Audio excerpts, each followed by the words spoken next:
All right, everyone. Today we have another great episode. Not well, actually, like all of our episodes are wonderful in like our humble opinion. But today we are joined again by Pete. How are you doing, Pete? I'm doing pretty good. How are you? Doing well. And then Doing good. uh, and Brian is doing well. I was gonna say, how are you doing, Brian? So, I I uh, am I am doing great. We are hot off of the 100th episode and feeling good and excited to have Pete back with us today. yeah. So before we kind of get talking about what Star Wars can learn from Dune, uh, we were gonna, kind of hype up Letterboxd. And the first question for both of you guys are, what are your last four watched? And kind of give us like a 1 to 3 sentence about each of them. All right. Did we want to start with the ones we've seen in theaters? Um, just like your last four watched, like it can be either. Oh, okay. So the last four I've watched is Leon the Professional, uh, Ophelia, the one with Daisy Ridley, and The French Dispatch, and then Princess and the Frog. Oh, very Oh nice. yeah. So that's a varied list of films there. Yeah, So kind of a little all over the place. yeah, no, that's awesome. That's great. Did you see any of those at the theater? Or? I saw The French Dispatch in the theater. I had a really random theater experience with that one because it hasn't been playing at my local AMC's. Mhm. For whatever reason, it just never came. But there's a in indie theater about 30 minutes from me, and I was just like, I want to see this movie enough to where I'll make that trip. Uh, so I drove about 30 minutes to get there. Buy my ticket. I'm the only one. I don't see anyone else in theater. I get in. The screen is completely black, and then I hear the audio playing, and I was just like, I wonder if Wes Anderson just was thinking this was the artistic choice to start the movie, just with like atmospheric noises. Mhm. Oh. Um, and then I hear Angelica Houston's voiceover and realize that they forgot to turn on the projector. Oh, Uh, okay. so it was a very odd experience, almost dreamlike, because I was sitting in this theater all by myself with this blue atmospheric lighting. So I walk out and I talk to them, and thankfully they were able to turn it back on and restart the movie. But I was able to see the entire thing after a weird experience of taking a trip to this theater in the middle of nowhere Yeah. by Yeah. myself. Yeah. It's good you kind of stood up for yourself and are like, I graced your theater with my presence. Like, I Yeah. want to see this in its entirety, like images and Yeah, sound, you know? yeah, because I would have just thrown with me the entire rest of the time, not seeing those first like 2.5 minutes. Yeah. I think I was just like, I'm the only one here. Like, Yeah. so like, I wasn't trying to be um, polite about it, but also it's just like, I would like to see the entire thing. Yeah, Yeah. no, well, that's good that they got it sorted. I totally would have just sat there and just not seen the movie. I just would have listened to the whole thing because I never would have went out and said anything. I would have just sat there. So, Yeah. Any other notes on the last four you watched or Ophelia was actually pretty good because hmm I like Shakespeare, I like Hamlet, so it was interesting seeing that story from Ophelia's perspective. There's some certain liberties that were taken that I wasn't a huge fan of, but I was still appreciated that they tried to do some bold things. Um, I'm trying to think of some. I finally watched Leon the Professional. I thought that was good. hmm I really like Gary Oldman is such a great villain. hmm Uh, so I enjoyed that movie. I had watched Princess and the Frog for the first time since I first saw it in theaters like 12 years ago. yeah. Um, it made me miss 2D animation a lot. Uh yeah. I can understand that. Yeah, because that movie, I like that movie, but I think a part of why I like it more is because of the 2D animation. Yeah. Mhm. Yeah, that definitely lends to the amount of character it gives. Watching something that's in 2D and hand drawn. I mean, they can do a lot of cool stuff with the 2D stuff with within like computers now. And get some really like epic scales. But yeah, something very charming about the 2D and the way they have to Yeah, utilize it to tell the story. Yeah. for sure. And then, what are your last four watched, Brian? Let's see. So my last four watched. One of these was at the movie theater. The other three were at home. So I watched Jungle Cruise the day it came out onto Disney Plus. I watched Finch, which is a Tom Hanks film. It's on Apple Plus. I watched The Wizard of Oz, the seminal classic from 1939, and I saw The Eternals in the movie theater just this week, just a couple days ago. Yeah. And then, like, I guess, like, any thoughts about those ones, or? Yeah, so Jungle Cruise was kind of what I'd imagine. Like a lot of people that saw it in the theater when it was first out or rented it on Disney Plus said that it was much better than they kind of imagined it was going to be. And that's how I felt about it, too. It gets a little complicated at the end, I think. Maybe a little unnecessarily. But yeah, I enjoyed it. It was really fun. My parents were in town, so, trying to kind of watch things that I'll enjoy and that they'll enjoy.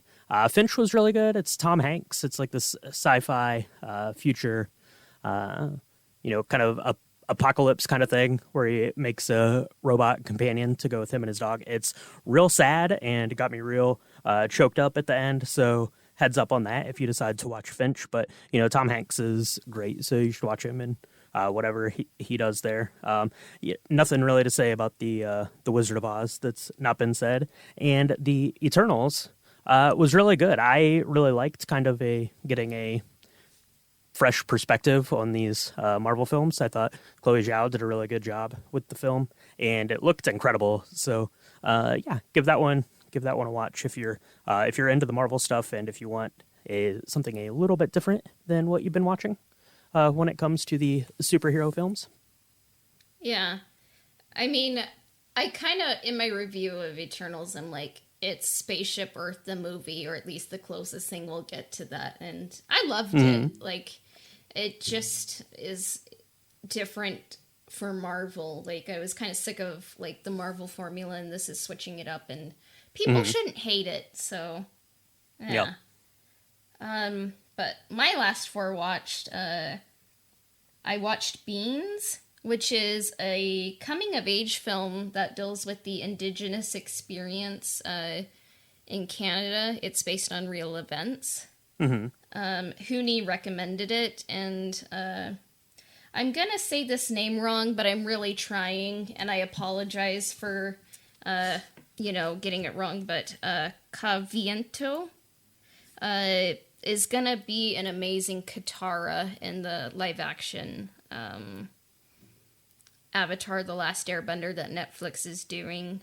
She was just an incredible actress. And then it's funny, like, I think it was just the week for weird French Dispatch viewings, because I accidentally got there a bit late, because usually there's like 25 minutes of previews, so I'm like, oh, it's only like 17 minutes, I'm gonna be fine. But it started, and I'm like, okay, I guess that's on me, like I should have known that, like I can't count on all the padding of previews, but I just thought it was cool. It was like a literary magazine married to, like, the Wes Anderson style. I'm gonna rewatch it because I was kind of interrupted as I was seeing it and just had to, take a phone call. And so it was kind of disappointing to have to miss some of it. So I'll have to rewatch it. And then the other one was Romeo and Juliet, which it was going to be played in the UK, like in the National Theatre. Like it starred Josh O'Connor as Romeo, and I believe, is it Jenny Buckley, I think, is Juliet? I should know that off the top of my head. I'm just going to open up Letterboxd as we speak, and through the magic of editing, we can, like, kind of just make sure that this is seamless. Jessie Buckley, not Jenny. So there we go. You're very close. And very close. yeah, so close, tragically close. But like, it was just so interesting. Like the acting was so good, and in a world that like kind of looks down on Romeo and Juliet, I'm like, it's my favorite. It's my favorite Shakespeare play. Sue me, like, I'm sorry, I love it, but this adaptation wasn't quite a film or a play. Like, but sections of what this was, like, I think hit deeper than the original, and I'm just like, wow, like, I just loved it so much, and then, I actually just watched Tick, Tick, Boom, which came out literally today. Oh, okay. I just was like so impressed by. I've always been so impressed by Andrew Garfield, honestly. Like, I'm surprised he doesn't have an Oscar yet, but I was just impressed by the film, and I'm like, oh, cool. It's about a person having an existential crisis at 30. Wow. And just like, I don't know, in a way, it was kind of like a slap in the face to, like, I don't know, like, actions speak louder than words, like, create something, like, you don't know how long you have, so, yeah. So those are my last 4. What are your favorite 4 you've seen in theaters, if you're lucky enough to see 4 in theaters this year? Okay. Go ahead, Pete. Okay. Dune would be the top one. That's easy. I'm trying to think of some other ones. Green Knight would be in there. French Dispatch I would also put in there. And then The Last Duel with Spencer being just outside the top 4. Okay. Yeah, that's a very good list of films to have gone and seen at the theater for sure. It's definitely more highbrow than what I've been to see at the movie theater so far. So take a trip back in time. I was on vacation for like 2 weeks. The week that The Last Duel and like James Bond: No Time to Die came out, something else. So I did not get to see any of those at the movie theater, which is very disappointing to me. But that's okay. I did get to see Dune at the movie theater. So yeah, that's my number 1. And then otherwise, it's just been the Marvel stuff. So I saw Black Widow and I saw Shang-Chi and I saw the Eternals films in the theater. And I think that's okay because those are 3 of my more favorite of the Marvel films because I thought that they were all kind of more interesting and took some chances on some different things and didn't feel quite as formulaic as some of the other Marvel films. So they were a good reintroduction back to going out to the movie theater for me. Black Widow was the first thing that I'd seen in theaters since I think The Rise of Skywalker was the last thing that I saw in a theater, actually. Prior to, kind of everything shutting down and then finally getting open back up here this spring. So those were my top 4 that I've seen at the theater so far this year. Hopefully going to get out a couple more times. By the time this comes out, I will have seen Ghostbusters in the theater. And yeah, hopefully a couple more. And then we've got some good stuff coming out around Christmas time too. So yeah. My 4 favorite I saw in theaters was... I think, like, my favorite... I purposefully didn't, like, include Dune in my list because, like, we're going to be talking a whole lot about Dune later. If I had to put Dune in these lists, like, I would, your top 4 was just Dune 4 times. It was, like, for each time I plan to see it, plus more, But my number 1, I would say, is Spencer. It just... Kristen Stewart won an Oscar, like, she just won it already, and, like, when she wins it, next year, it's a mere formality, she won it, and if for some reason she doesn't win it, she was robbed, so I'll just say that. And then, Last Night in Soho, instead of, like, I was like, I don't want to deal with trick-or-treaters, I'm like, I'm gonna see Last Night in Soho. loved the soundtrack, loved the movie, and I loved the ending. I really don't know why people thought it was controversial. I just spoilers. If you haven't seen it, like just forward maybe 30 Yeah, seconds. yeah. I'm muting you because I still haven't seen it, but I am real excited to see it. So Okay, but the ending was perfect, and I loved it. And more movies should end, like with people saying they understand each other. So hope okay, you're safe, Brian. okay, I good. I kind of purposefully like edited out a lot, so Thank you. just in case you weren't able to, not hear. And That's then right. it's funny, like Free Guy isn't on this list, but I did enjoy it. But like when I was seeing the previews for it, there was like a preview for The Last Duel, and I was like, what's going on in this trailer? Because like it was like I was like, this performance in the trailer alone is like amazing, and I need to see it. And then like I come to find out like Jodie Comer was playing kind of two different roles in Free Guy, and then like did The Last Duel, and I was like, wow, like I really enjoyed The Last Duel. I mean, I read the book before it came out, and it was an interesting way to tell the story. Like three interpretations, have one that's the truth, and I think it was Jodie Comer's movie. But Pete, one question: what is it called when it's like three different versions and then you find out what the truth is? Is it a Rashomon? Yeah, that's I think Rashomon's the one that originated it. That's what I always think of. Which is an excellent movie, by the way. Yeah. But I think, yeah, Rashomon style. That's what I've heard it called. Yeah. And then The Green Knight, even though it feels like it came out 74 years ago, and I realize I'm having Yeah. you on again and it hasn't been released. I've just been working on a short film, and once the script is done, I swear I'll release it so people can hear it and like it's not made up and they'll know that. But The Green Knight is like what I watched. Like it was the first film that I saw in a long time. Like I mean, technically I saw Raya the Last Dragon, but like even though it's a good film, but It was good. Yeah. yeah, but Green Knight, like it helped me kind of fall in love with stories and film again. And I think this is a recurring theme when Arthur is like, "What's your story, Gowan?"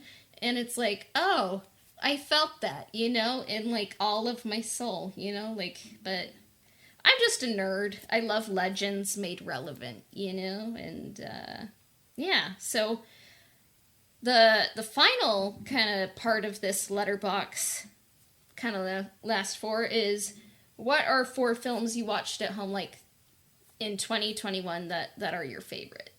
I'm gonna have to go to my activity here. Well, I've seen quite a few films in 2021. So, I'm trying to think of favorites I've seen. I think, well, A Hidden Life is one, Terrence Malick film that comes to mind. Silence, Martin Scorsese's film. I watched that back in January. That feels like decades ago. Let's see. I know there's more. Well, there obviously, off the top of my head, it's always just like, no, I forgot every movie I've ever seen. Oh, here's another. Well, Bottle Rocket would be another one that I really liked. It was Wes Anderson's first movie. And which really underrated. And let's see. I'm sure I'll probably think of something else later on, but this isn't a film, but I watched all of Cowboy Bebop and the Cowboy Bebop movie, so I guess it counts. And that would be, yeah. So that would be the top one of my favorite things I watched this year. Highly recommend Cowboy Bebop. That would be probably the favorite new thing I've watched. Yeah. Okay. I just started, kind of in relation with that, I just started watching the live action adaptation today. It came out today. And I'm not so sure. It has the first episode I enjoyed, but I'm not. Some of the decisions are a little head scratching. Yeah. But those are whichever four I listed off. Those are some of the top ones I've watched this Yeah, year. yeah, for sure. It gets hard to keep track of what you've watched, like because the year feels like it's been going on forever, and also for about a week, all at the same time. So yeah, definitely hard to keep track of. Yeah. Keep track of all those. Just trying I to don't- think off the top of my head for the ones that I saw at home. A lot of them actually are the ones that you guys made it out to the theater to see. But I saw The Green Knight at home. That's probably up there. Probably my second favorite film of the year so far. I saw No Time to Die, the James Bond film. I just watched that. As of recording this, I watched it last week. It finally came to be able to rent to stream it at home. So I finally got to see that. I didn't spoil that for you, did I? You did not. No, it was Okay, it was good. it was 'Cause really I'm good. like, And I thought you saw it forever ago, so I'm like, oh no, did I spoil that for him? Okay. no, you didn't spoil it. It was really good. I enjoyed it a lot. It was a good send off for Daniel Craig, I thought, as his Bond. So let's see. So I watched those. Those are two new ones. I watched an old movie that I hadn't watched in a long time, but it's the musical adaptation of Chicago, which is absolutely brilliant. Watched that a couple weeks ago for my other podcast, Drink the Movies. It's exceptional, and I hadn't watched it in a long time, and I forgot how good it was. Really great. And then probably my favorite film of the year so far, my contender, at least as of right now, for Picture of the Year. It's probably not going to get there, but I'm hoping it at least gets nominated because it's pretty brilliant. It's an Apple TV Plus original film, and it's Coda, and it's exceptional, and everyone should go watch it. What's it about? So Coda stands for Child of Deaf Adults, and it's basically about a girl who, both of her parents and her brother are deaf, and she is not. And so it's kind of like the struggle of like keeping this family together while she has, kind of her own hopes and ambitions and things. She's a high schooler. It's really excellent. It's a beautiful story. It's well written. Obviously, a lot of it is subtitled and in sign language. For obvious reasons, and it's really really good. So if you have Apple TV Plus, and you should, because that's what Ted Lasso is on, you should go ahead and watch Coda because it's excellent. Yeah, I'll add that to my watch list, and I need to see Ted Lasso. I feel guilt, for like. Oh, Ted Lasso, you gotta watch it. I know. Yeah, I think you would. I think you'd really like Coda, Cassia. I keep forgetting to watch that. I've heard great things about that. Mm-hmm. Yeah. So I'm adding it to my watch list, Ryan. So yeah, thanks for the recommendation. And then no problem. Yeah, and then my 4, number 1 was Lady Bird. It's like my favorite coming of age film I've seen, and I wish I could have seen it in high school. Mm-hmm. Even though it only came out not when I was in high school, I should have seen this opening night. I feel guilty for not seeing it until now, but I loved it, even though at times I'm like, that's, kind of disconcertingly similar at times to my life, not in the I don't know, because sometimes I'm like, oh, I probably was that, kind of snotty, entitled, teenager. I suppose we all are, but I'm like, oh, okay, I felt that, as well. And then I finally saw Parasite. Enough said. Should have seen it sooner. Maybe that could be the name of my biography or autobiography, but yeah, there you go.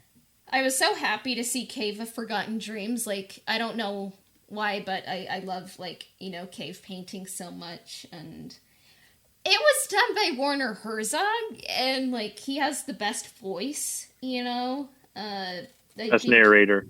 Yeah. Oh, yeah. Best narrator ever, especially if you're going to go to a cave. You don't want to hear, I don't know, If you're gonna go into a cave, and it can be narrated, I would choose Werner Herzog, And